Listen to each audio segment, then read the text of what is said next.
So I'm going to try and get the partition back on this Western Digital. It's really easy with DiskGenius, it works brilliant. So just set custom range. So I know it's at the start of this, so I'm going to put just 3000 in. And we'll start it. It's already found the boot partition, so I was going to reserve that. And now it's found the Windows partition, the main system partition. So I'll reserve that as well. You can let it go now and carry on all the way to the end of the disk if you want, but I know that that's going to do me, so I'm going to stop it.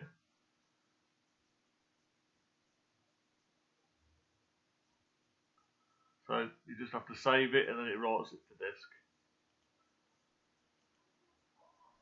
Obviously MBR. I checked that before I started, but there you go, MBR signature. So there you go, export it.